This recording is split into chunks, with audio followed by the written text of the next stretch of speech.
up in Eagan, Minnesota. It is time for Vikings camp. Kein O'Connell, the coach who never says the wrong word unless it's an F-bomb. I love that about him. He'll sit here next to me. FCC regulations be warned. We will talk to Jonathan Greenard. This D-line looks very impressive. And then maybe my favorite human in the National Football League. I know I say that a lot, but I mean it when it comes to Aaron Jones joining the show.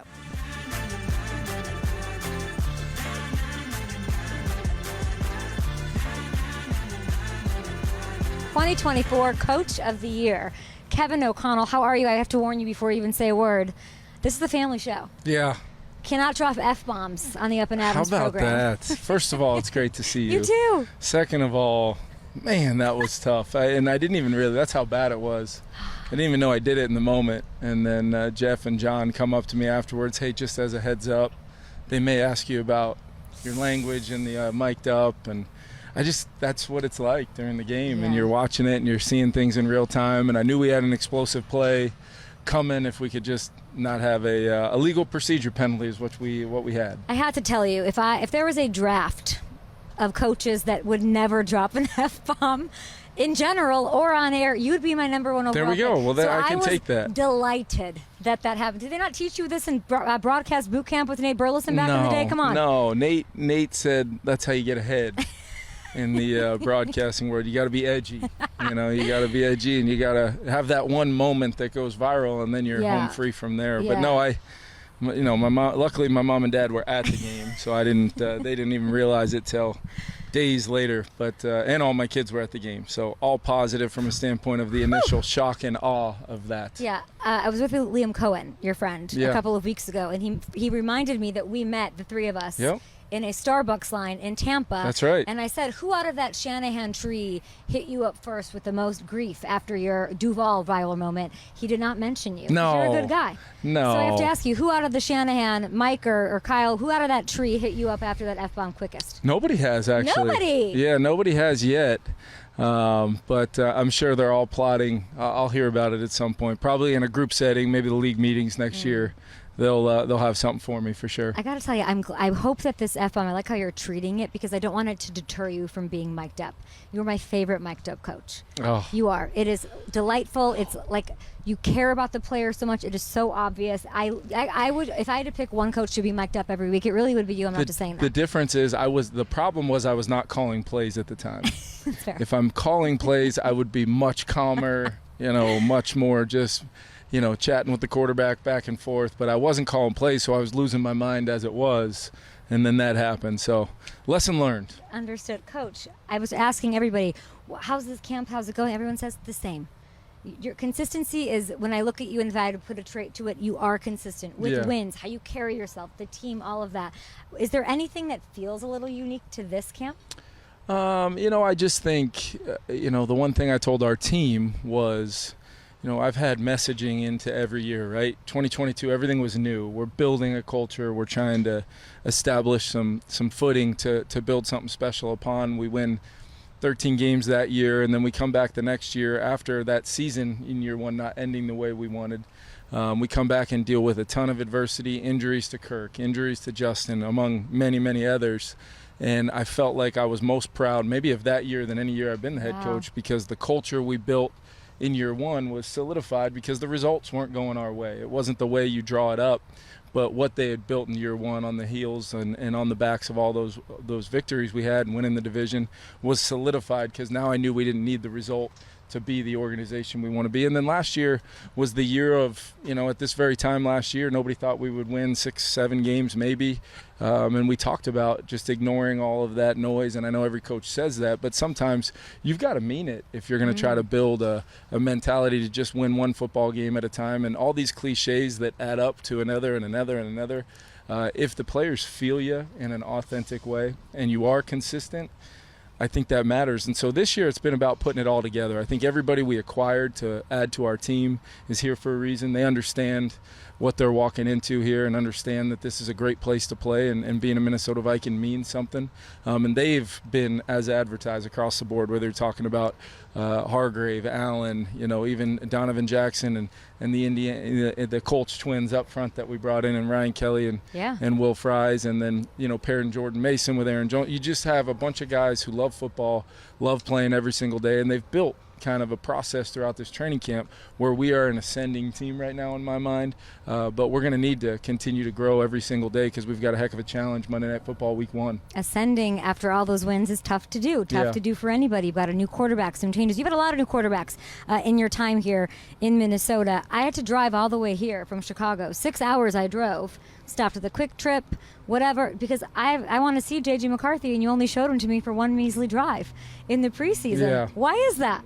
Well, I think, you just saw, the ones versus ones in kind of a scrimmage setting, just got almost 60 reps, and we got him the game experience in that first game, and then the joint practices, we got over, almost 70 reps in those 2 days versus the Patriots. So we got to see a lot of the things that you actually can see in these competitive environments. I think sometimes, the game experience is, there's nothing greater than that, but sometimes what we're trying to build, especially with JJ's kind of individual plan, some of those, kind of preseason looks that you get, and you're not exactly bringing your greatest hits to the game, and you're not game planning a whole lot, so you want him to have a feel for what it's really going to be like when you go play, and then how good can we be practicing in a game type of atmosphere. How good can we be? And we can generate some crowd noise. We can do some of those things, but can you walk into that huddle, command the huddle, make sure all 10 guys in the huddle with you are on the same page, and then can you just consistently go do your job at the quarterback position? We talk a lot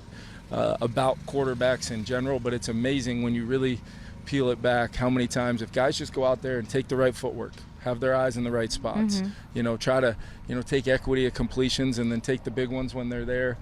They come out of the game, some of the performances that I've seen either from Kirk or even Sam last year, they come out and they're like, man, it didn't really feel like I had to do a whole lot. Interesting. And that's what we're trying to build. But at the same time, you got to practice those weighty downs as much as possible, the third downs, the red zone, the 2-minute.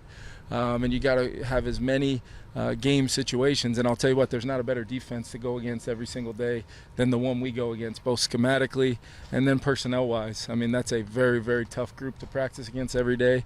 But by design, that's what we want to build our team to be what we want when we play somebody else. How much will we see him game 3, all that considered? You know what, we're still working through kind of what exactly he needs, coming off of a lot of reps today. We'll see if it is justified to try to get him out there for a few snaps, but I feel like he's in a great position right now. There's still so many things as we start, kind of edging towards game time and what that's going to look like with a real game plan, studying an opponent, albeit a new opponent with some new coordinators, and obviously Ben calling the plays, and then DA's one of the best in our league running that defense. So it's going to be a challenge. We're going to build up our entire team to have the best possible team, but most importantly, we've got some really tough decisions to make with our team. Getting down to 53 from this group is going to be maybe the biggest challenge we've had yet. How much of it your decisions and how much you play him, which people are just fascinated by, being that he hasn't had reps in the NFL in games, how much that has to do with JJ being hurt? I know he's back, which we're excited about. Yeah. Him being out there, the Jordan, not having that, it's in my head, I'm like, doesn't he want to build chemistry? That's where my head goes. But he doesn't really have those receivers around him to throw to as much in these preseason games. Yeah, so and I think it's the group itself. Got right? it. Like, you wish if you could just book the fact that not only JJ but the other group that he's in there with, because to build continuity and consistency of that group, he needs to be in there with our first group, and it's just one of those things where we've kind of handled it differently. Totally. We plan training camp in a way where we feel pretty strongly about the way we handle our camp, and then ultimately, look, whether you play 10 drives in the preseason or not, Monday Night Football to open the season is going to feel different regardless. So how do we build up in a way where we make it more about the inward thing of doing my job, being in total command of what we're asking of him, and then ultimately we're going to have to deal with the ebbs and flows of the season, and most importantly, I think just grow every single day he gets. He's had a year to really absorb everything, and now he's hit the ground running from this year's off season through training camp. There's been some great learning ops, some days where you got to go inside and kind of hat in hand and figure out what happened. And how does he handle that, Coach? Oh, how does he handle the adversity? Because you're throwing a lot at him. Yeah. He's a winner, I know that. He's hyper competitive, I know that. But when things don't work out his way, how does he handle that? Yeah, it's almost, he's one of those guys that's probably hardest on himself. No matter what I'm like or Josh or Wes are like with him, he's going to be really hard on himself. His standards are pretty darn high, and that's one of the reasons why when you go through the process and try to identify a player at that position, you want a guy with high standards for himself. But at the same time, this is a marathon type feel, and sometimes the results go your way, sometimes they don't. But I care as much about how he handles success as he does the adversity, because we're going to go through both of those things together. And I just I've had a blast coaching him this camp. And is there a moment you can tell me about where he sort of went in the building and was like, I need to figure this out, or like how he handles when things don't go his way, or these learning curves? Yeah, it's more oftentimes than not, you give him a little space after practice, and then you watch the film together, and he has these aha moments where if I just would have did what I was coached to do, or the dreaded "I thought" comes out, that 9 times out of 10 is followed normally by me saying something that would have been probably appropriate for my mic'd up the other day. But ultimately, it's all healthy growth, the dialogue between us. I love being around him every day, and I think the best part has been watching his teammates. Really, he's got this energy that they gravitate towards, regardless of the outcome. Obviously, when it goes well, everybody's going to love being around the quarterback, but the real buildings in this league, they find a way to have belief, and then the energy and the enthusiasm to pick a guy up by their play. What are the other 10 guys doing to lift up that guy in the huddle, and then he'll do his job, and we'll be all right. You're talking about energy. Justin Jefferson, I imagine when he finally gets back on the field one day, things change quite a bit. We don't have to talk about that. But last time I talked to you, you informed me of a rule. You didn't even get to watch JJ's first pass to JJ. You didn't get to see it because there are some rules. I remember talking to you in your office, like, did you see that I saw it on camera? You're like, no, I'm not allowed down there. How many passes have you seen from JJ McCarthy to Justin Jefferson? I've seen enough to know that Justin Jefferson is still the best receiver in the league, and I know number 9 likes throwing to him. So they put in a lot of work in the off seasons and even in the summer when they're on their own. They're meeting up at a high school somewhere locally here. He went down to Nashville to throw with TJ and Josh Oliver and some of our other receivers down there. So he was searching those guys out to try to get those reps as much as possible. But there's some players that can kind of transcend the volume of reps that you need with a guy, and number 18 is certainly one of them. You just don't, the reps almost don't matter. They're devalued a little bit, right? I was going to ask you, how are they building chemistry? What a dumb question. Their lockers are right next to each other. Their chemistry is... How would you describe the connection? I just think it's been cool to see Justin, like I said, their lockers are right next to each other. They're constantly talking, and on the field. When Justin, although he hasn't, fully practiced in a long time since we started camp, he's been great out here every single day. He was right, behind me calling plays. He wants to know the why behind certain things sometimes, and he's taking it all in a way like a veteran player really should do at this point. And he's been, I challenged him to, I want to hear you every day. I want to see you every day. And he's been better than I could have imagined. And with that, he's gotten a lot of time on the grass with JJ, but also with those other receivers, with Jordan Addison. How many times have I seen? What a catch he had just right here when I walked in. I was like, welcome to Vikings camp. Yeah, no, it was that, and I remember that catch vividly because right as he made the catch, you hear one voice screaming out, and it was Justin. Oh, really? It was the first voice you hear when something like that happens. Oh, I thought it was mine being like, oh my goodness, it was unbelievable. I heard that too. Yes. But it's not all. I mean, you've been very pass happy. I understand why. But now you've got Aaron Jones. So I'm going to talk to Jordan Mason. Yeah. Is now here. A little incestual stuff from the Shanahan tree. We love to see it. Will we see them on the field together? Yeah, no, we've got all kinds fantasy people are gonna freak out. We've got all kinds of plans for those guys. There's a reason why we went and got Jordan to pair with Aaron. What a year Aaron had a year ago, kind of playing in every single football game, being such a part of our offense, and we're fortunate to have him back, and then to pair him with Jordan behind a group where you're thinking Christian Darrisaw and Brian O'Neill. They've been playing tackle here since I got here. We're so lucky to have those guys, and then to have Donovan Ryan, a veteran center, is always important for a young quarterback. And then to get Will Fries and have that group be able to get as many snaps as they've been able to get, even though a couple of those guys are coming back from some bumps and bruises from last year. But ultimately, you know, we're going to be able to build something special, hopefully offensively. It's a little 1A, 1B. What does this look like? Yeah, I think I'm going to leave the fantasy predictions to you. I would say both players will touch the ball a lot. How about that? I just want to know if they're going to be on the field at the same time. I wanted to ask you about your defense. There's only one football, though. That's fair. That's fair. And there's a lot of mouths to feed too. We love everything about that. Speaking, I mean, are you thinking of bringing in a receiver? That's a huge question right now. Well, I think the big thing is through this time of Justin being out, we've been able to see some guys step up. Jalen Naylor is a guy that, you know, with much less things talked about. Jordan Addison had a high ankle in the first game last year, and for the next 2.5 games, really, Speedy had to step into that role. Jalen Naylor had to step into that role, and I think he had 3 touchdowns during that time. He made some huge plays for us to help us go 3-0 to start that season. So he has experience stepping into a larger role early. We're going to continue to assess the guys that we have and absolutely look and see if there's a way we can make our team better that fits with the greater good and the big puzzle of putting together a 53-man roster. We have to continue to assess that, and Quace does a phenomenal job and his staff of making sure that we're going to have the best team that the Vikings can possibly have. You know what I want to see? What do you want to see? I want the local boy to come back. Yeah? Yeah, I'd like those Golden Gloves and that Detroit Lakes gentleman. What is that smile? I would just say... I'm just saying my wish list. I would like... Listen, we're talking fast starts. You know me. I have said many times there's nothing stopping this team from going to the Super Bowl. I'd like a quick start. I think Adam Thielen coming home. I'm just... Your reaction to that. You're like the seething... This is the first I'm hearing of that idea. Oh, so what do you think of that idea? I like the idea. No, I love Adam Thielen. Talk about the 2022 year. Yeah. You don't build something from day one the way these guys did and the players did in year one without players like Adam Thielen on the team. Coach, the fans want it. Yeah, he's there's a reason why he's not only a Vikings favorite, the career he's had here, but how about the job he's done going down there with a bunch of young players, and I guarantee you that the Panthers are in a good place right now because of all that work Adam Thielen put in. So, huge fan of Adam Thielen. I love that. I want to talk about your defense before I let you go. Please. I feel like last time I talked to you, and it was a while ago, there was a lot of questions. We need to fix the secondary. I like this secondary. Yeah. I have to tell you, this Isaiah Rodgers I'm talking to today, he's sticky.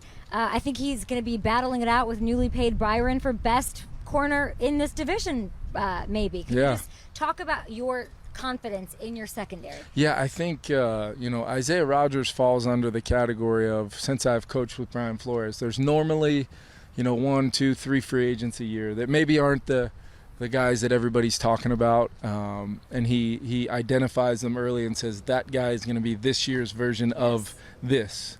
And I can remember it was very early on in the process. Isaiah Rodgers was a name Brian Flores was really excited about, and he has had a great camp. So physically gifted. He's one of the faster players in the league. He's sticky in coverage. Still plays physical, which I really like. He's begging me to return kickoffs because I think he needs a certain amount of yards doing that I forget what the record would be for him. Maybe it's just a personal record. Cal, we got to look that up. But Byron Murphy, to get him back and what he's meant since we went out and acquired him a few years back. And then a guy that's had a great camp that I think is becoming a great story within our team of doing things the way you're coached, the way you're capable of as a former top 5 pick. Jeff Okudah is another guy that's been, having a really, really good camp. And just can't wait to see that group when you combine them with Harrison Smith, Josh Metellus, Theo Jackson at the safety spot. I think we got 2 really good linebackers in Blake Cashman and Ivan Pace, and then everybody knows what we went out and did to that interior D-line to match with really having 3 dynamic starter-type players in Greenard, Van Ginkel, and of course Dallas Turner. Don't forget about Dallas Turner. He's coming. I love hearing that. I didn't get to say hi to B-Flow, so please say hi to him for me. And we were just talking, it just hit me in my head, McCarthy, O'Connell, London, Ireland. Justin Jefferson's going to be the biggest star since U2 to hit Ireland, I feel like. Can you talk to me a little bit about, I know it's too early, you're not even focused on it, but maybe even just your thoughts on those back-to-back first team to ever do it, right? Yeah, we've first team to ever do it, and cool. The way we've handled those trips, at least for the one game before, We've done it in 2022, and obviously last year versus the Jets, we've come back with a win both times. I rely on a lot of really smart people to help make sure we're doing things the best possible way so that the players can benefit from being at their best, hopefully when that ball gets kicked off. And then we'll stay there after that first game, have a tough challenge against the Pittsburgh Steelers. Mike Tomlin is, one of the people I look up to in this profession for what he is, his relationship with me, and how we've built that up over the years. But he's going to have his team ready to play fast and physical, and we're going to have to go out and play at our absolute best to have a chance to win that game. And then we'll stick around and spend a little time in London for the week and get ready to play another game. So it's I will say this, in my mind, it beats having to go to Pittsburgh and to Cleveland. You never know when those games are going to fall on the calendar, on the schedule. So we'll go ahead and take care of our business to prepare for those games, because both those teams are going to be well coached and super talented and ready to roll. So we're going to have to play well. Isaiah Rodgers, you got it, Cal? He wants to. Don't steal him from your reason. 130 away from 2,000. That's what it is. He told me that the other day. How many weeks are going to go by until that happens? It could be a while. I told him that the other day. It could be a little time before he hits that number. I appreciate your time. I'm very excited for you. Do you know that you don't miss look what I just did. I talked over. This is my profession, and I just said 19. You never misspeak. What is that? You never even stumble over a word, ever. What is that?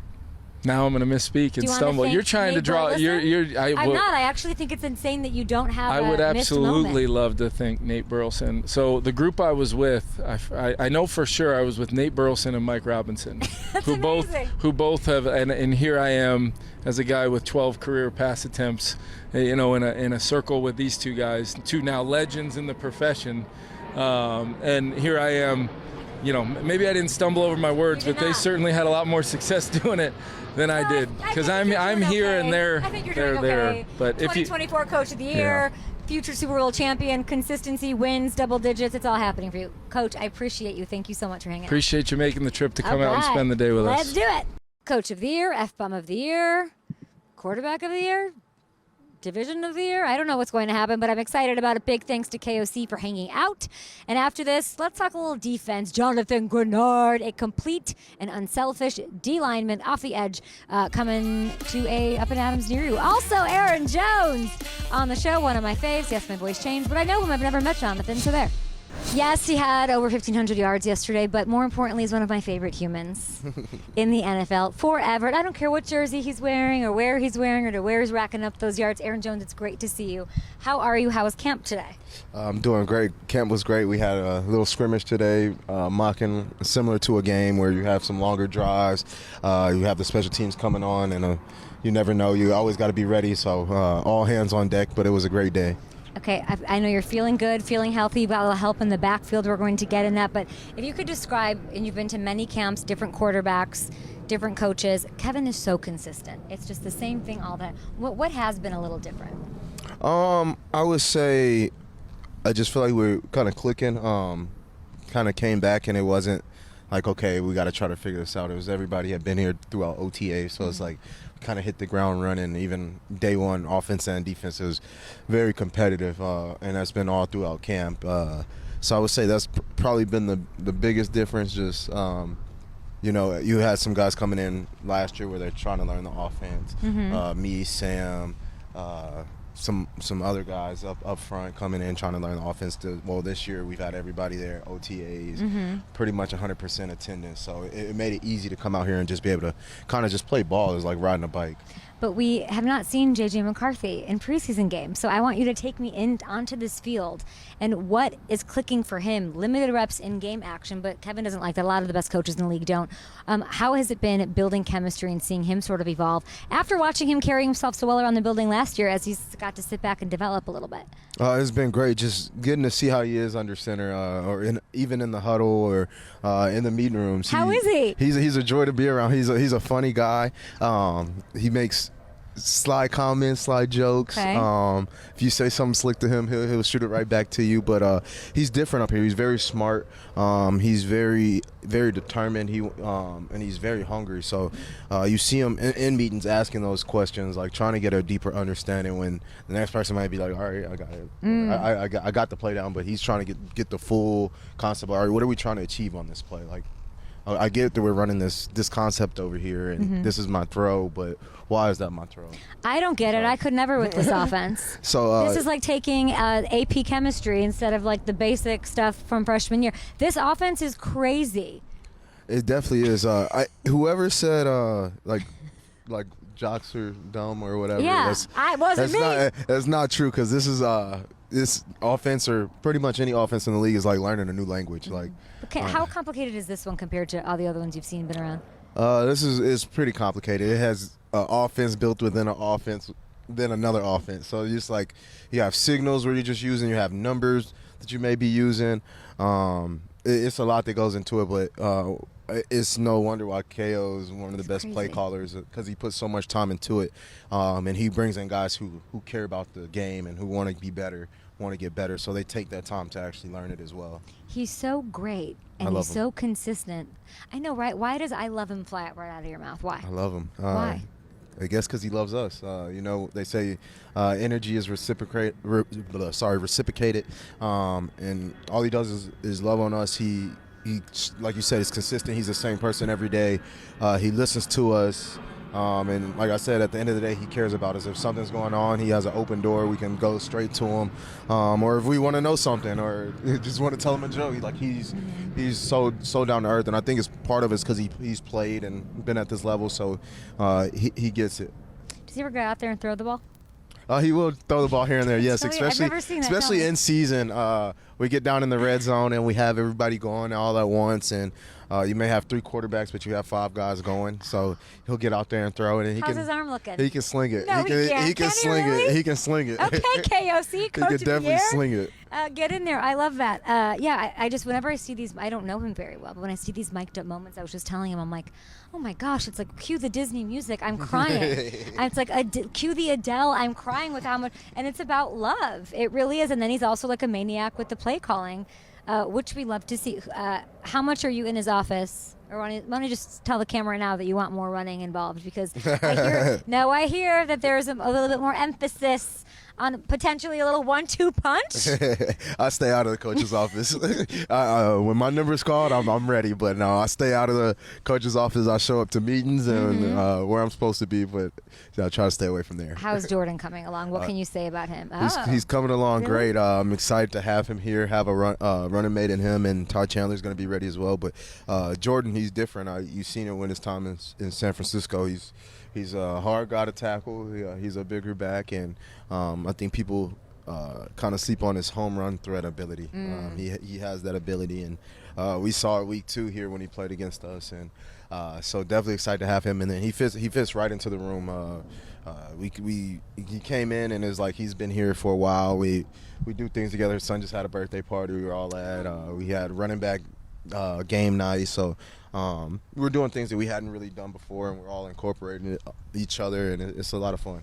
When I see you in this purple, I get it. I wasn't even a Packers fan, but I was a U fan, so it was hard for me, so I can't imagine how hard it was for Green Bay fans, and now you've been here long enough that I'd love to hear how your relationship with Vikings fans is going and how it might be even unique and meaningful to you. I love it. I love my time here. I always say God doesn't make mistakes. I ended up right where I'm supposed to be.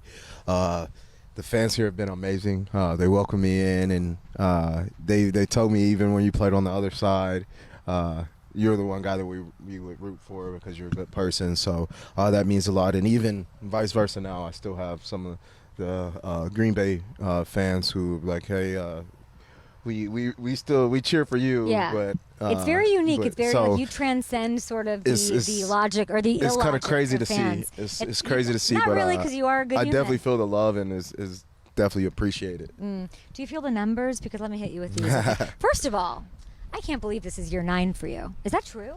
Yes, this is camp 9 for you. Second, of course, you're with the Vikings.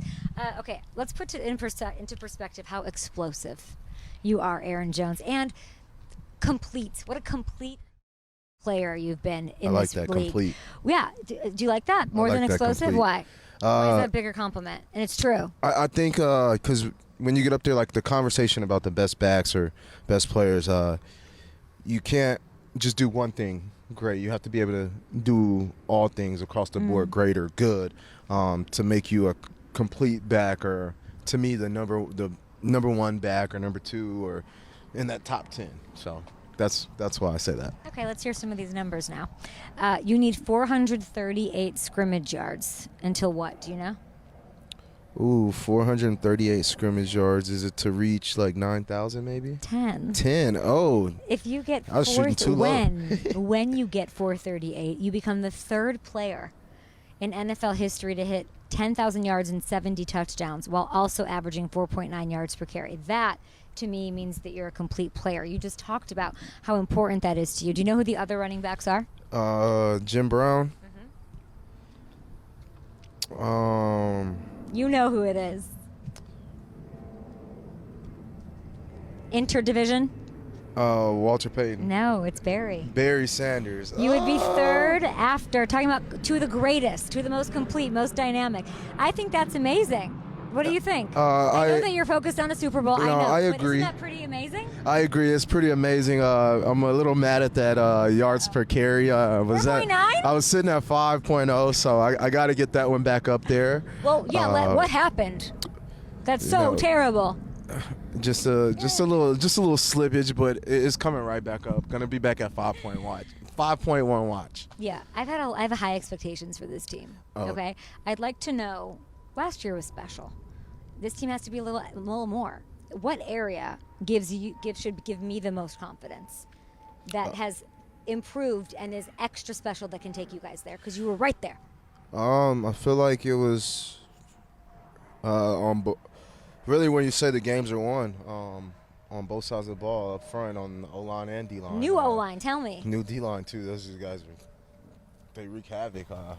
We got to experience a little bit of it at camp, but those guys are huge up front, and they played together for a while, so it makes it that much easier. They've worked in tandems, coming off of combinations, getting up to the backer. They've done it for years.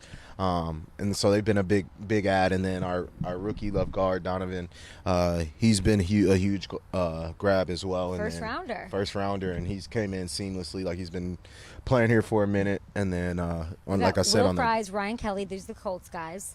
Donovan Jackson, like you said. Darrisaw's back, right? He was Darrisaw's back last year. So I'm expecting Justin School. He's nice too. I like him out there as well. How does it feel if he has to come in and play?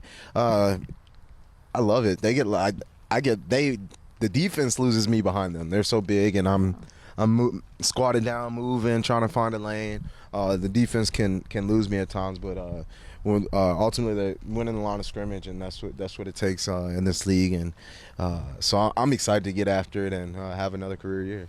Woo! We love to hear it. Jordan, how does him being out there on the field at the same time as you help you personally? It just keeps us hungry. We're each other's biggest cheerleader. We both want to see each other succeed, but we're both out there communicating what we saw.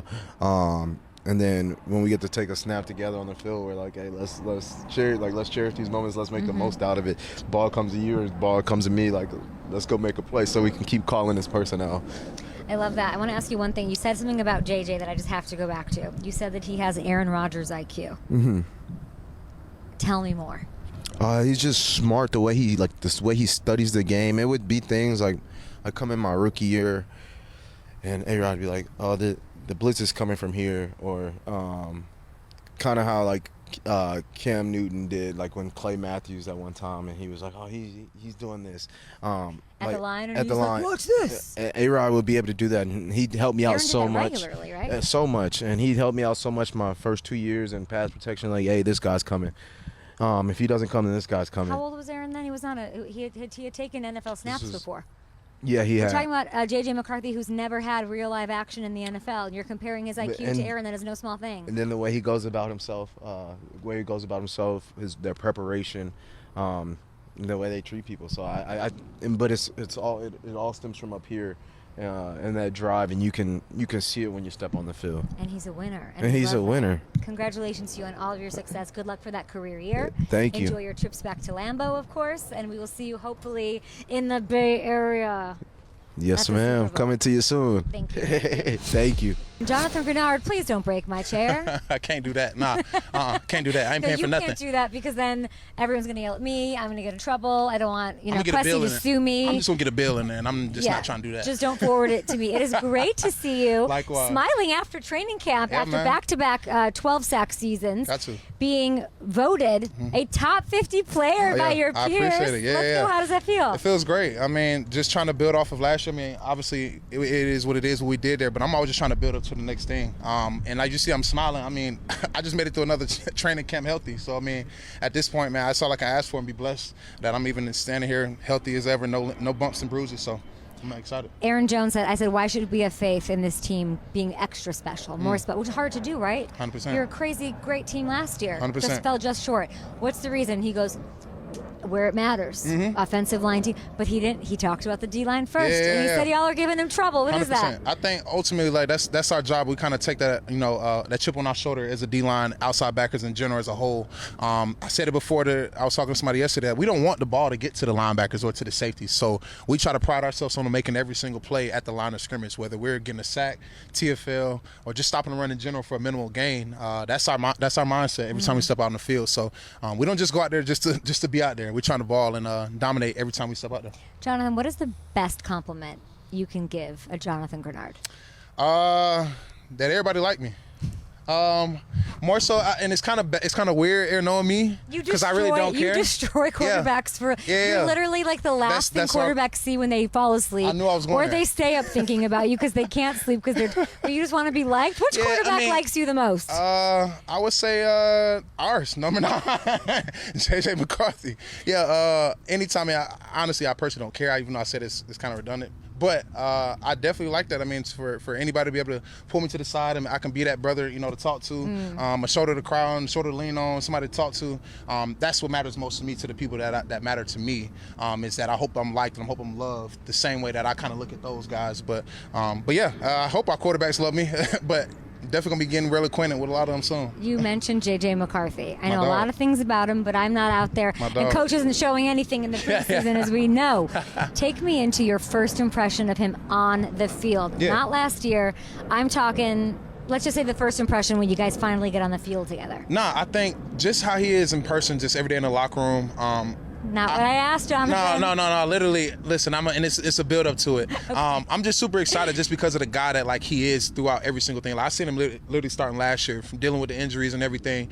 I've seen guys go into the dumps and everything and kind of just get down on themselves. I didn't see that. I seen him kind of put his head down more and then just use it as a catalyst for him to just keep working. And now, obviously, we're getting to this point. We've been through OTAs. Now we're getting through camp. And he's made some crazy throws. And you mentioned earlier, our D-line, we've been getting after him. So he's been getting real live reps. And to still see him stand in the pocket and make certain throws and stuff like that, or evade the pocket and does what he does, it's exciting. I mean, I just love to see him just continuously just keep going back. Even if we get a sack, he's going right back. I don't care. We're going to do it again. So just that resilient mindset kind of just shows, and it's kind of infectious to all of us. And I think that's kind of where it's it's hard not to root for him. It's hard not to cheer for him, because you see him go through these things and still keep this mindset. The sky's the limit for him. That's why I'm just excited to see what he does come first game, because it's going to be a show for sure. I think he has such aura. Yeah. He's a winner. They're saying that now, yeah. He's hyper competitive. I've been, I didn't watch him in college. Sure. I'll admit that. Yeah. But I've met him. I've interviewed him, and I got it right away. I was like, oh my gosh. People don't believe in him. People aren't rooting for him. And what would you say to those people? And he does not care. I think that's the thing about it. He takes all these things on it as a chip on his shoulder. It could be good and bad, but I've seen him literally turn it into fuel and use it as a catalyst, like I mentioned before, instead of it being I'm here to prove these guys wrong. Okay. It's just I'm just here to do my job and do what I've been doing this entire time. And I think that's where I'm starting to see that shift now, as opposed to, a younger guy or a different guy who just want to be a head case about certain things. I mean, he's just kind of been even killed the entire time, every single time I've seen him, for sure. What about his cerebral aptitude? Seems like he's got a high IQ.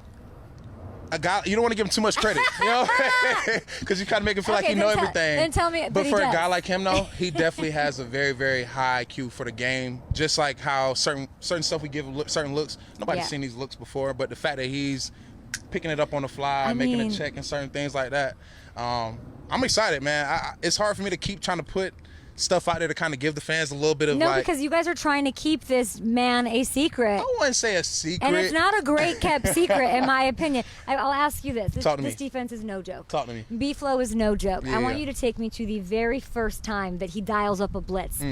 paint it for me. Take me onto that line. You versus J.J. McCarthy, that new O-line. What was that like? Yeah, I was more so excited, like, how are they going to stop this? That was my whole mindset, like, because I know what we're capable of and I know what the play is going to do. Yeah. And I've seen it happen in games, like what we do against other teams. I'm just like, okay, how is he going to respond to this?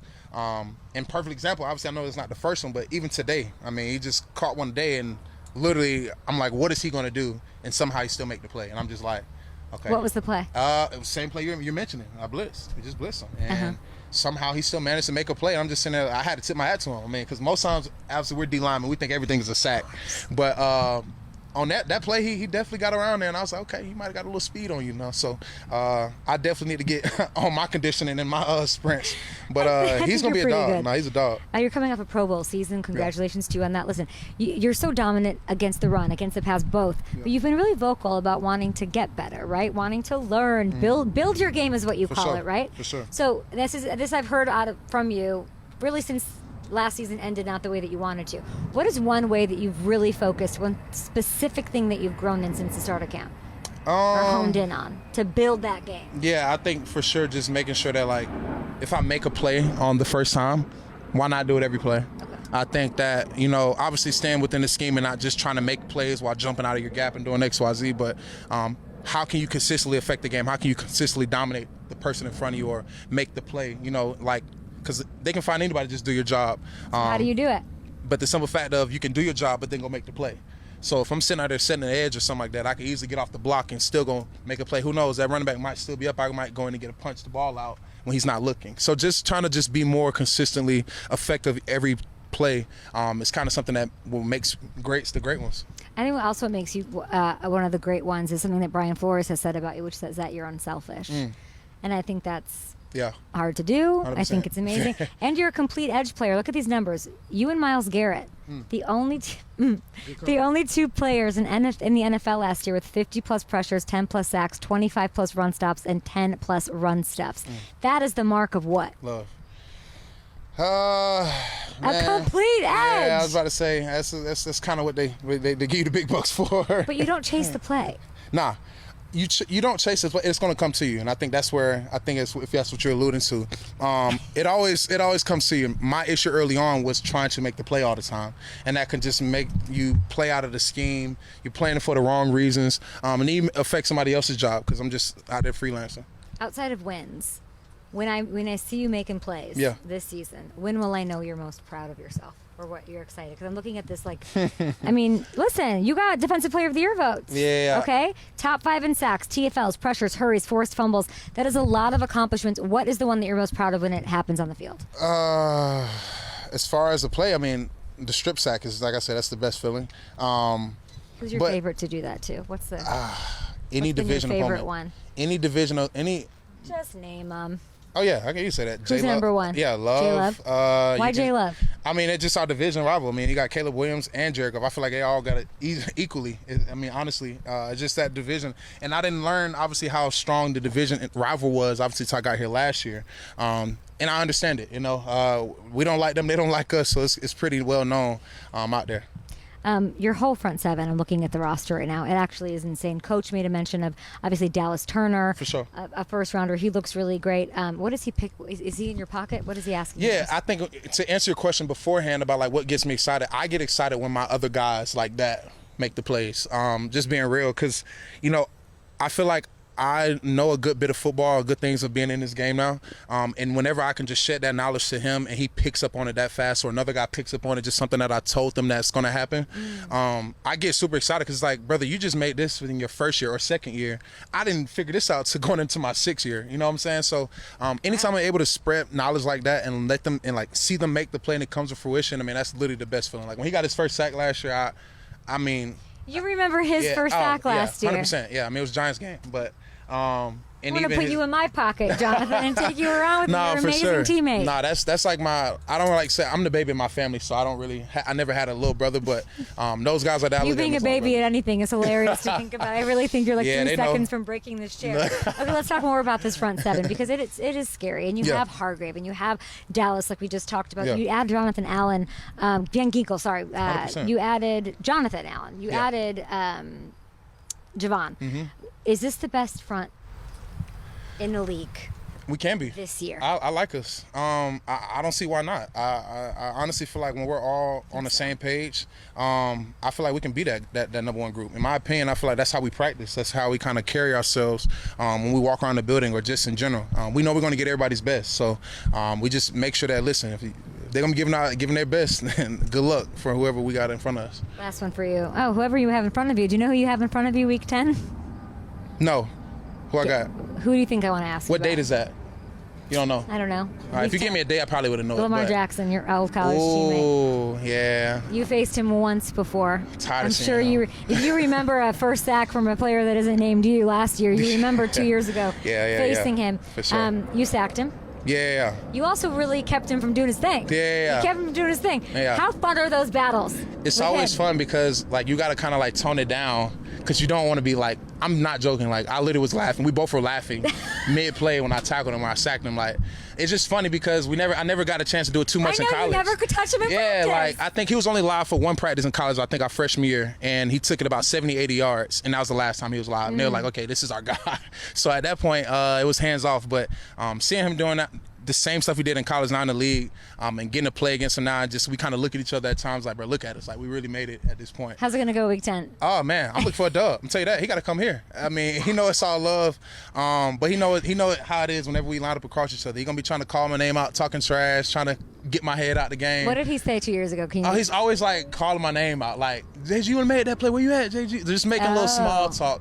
But it's all love. It's so funny because I just have to be like, I can't laugh at you right now. Like, I can't laugh at you. I got to lock in because you're trying to put 50 on our head right now. So let me not laugh at your joke that you just gave me that time. But that'll be exciting. I can't wait. A strip sack would be fun against him too. Listen, We'll see what JG can do. She's speaking into existence. I didn't say it. Well, we'll see if he cannot put up 50 on the scoreboard or on the ground. You are inside the 50 100%. as far as top players in the NFL. Congratulations on that. The double-digit sacks, which are consistency, being unselfish, helping your younger teammates. Just congrats on everything. And that week 10 might be a real meaningful game in the sticky NFC North. I can't wait. Come on now. You got to come back for that one. I will come back. Thank you so much. Appreciate y'all for having me. What a day in Eagan. I wanted to say hi to J.J. McCarthy. He's dialed in, locked in. Is he going to play in the preseason? They seem to be still evaluating. I would guess no. I would guess you might get like one little pesky drive out of him. They don't want to reveal anything. And it almost feels, and it's so interesting, and it's not just him. It's like that whole sort of Shanahan-McVay sort of vibe, that to not really believe or have faith in the advantages of playing in the preseason versus the risks associated with it. Of course, outside of injury, just not revealing your stuff, the depth of the playbook, all of those things. But he's repping it up here at camp. There's a lot of faith in him. I thought the thing that stuck out to me most from these conversations was Aaron Jones and getting into that cerebral vibe of what Aaron Rodgers is like compared to what J.J. McCarthy, who hasn't played a snap in the NFL, is like. To hear from his D lineman, he caught himself, Jonathan Greenard did, caught himself not wanting to heap too much praise on the cerebral prowess of his young quarterback. This is the worst kept secret in town. And by town, I mean the NFL ecosystem, okay? The complexion of the NFL is they're trying to keep a muzzle on a winner named J.J. McCarthy. But when J.J. McCarthy walks into the room, the alchemy changes, okay? He's a winner. He's confident. He's got it all going on. And he's got a healthy Justin Jefferson, who was waltzing around out there today. Speaking of alchemy and energy, they don't need the chemistry. They don't need the reps. They're going to be just fine. O-line, I feel like, is still coming together, which is understandable. It's brand freaking new. So I'd say if I had a question about this team, it would be how fast can this O-line gel versus the secondary or the pass catchers. We need to bring somebody in. The other big moment for me was that Thielen moment. It doesn't translate maybe onto TV, and I don't know if we had a single on him. But when I mentioned Adam, there was like that was like a little too long, and I thought I walked into something, but then he said he hadn't heard that. I don't know what that was, but keep your eyes peeled. And he did not say no. Kevin O'Connell, coach of the year, did not close the door on adding when they need to add. And I wonder if that does show up in the frame of a young, veteran, tenured receiver who's done well for himself on a team called Carolina, where there's a lot of depth. And he certainly could be used here. And it's certainly just a cute storyline that I'd like to see to wrap up the Disney-ness of what this team is and was in last year with this new quarterback. So I'm going to bounce. We have one more team. We're being attacked by bees, probably because I got cinnamon rolls from Isle Buns and Coffee. That's probably why we're getting attacked. Just like this team's going to attack the NFC North, I'm going to end my camp. I'll say this quietly. I'm going to end my training camp tour. What stop number what? Do we know, guys? Stop number, oh, that doesn't feel like enough. Not quite 20.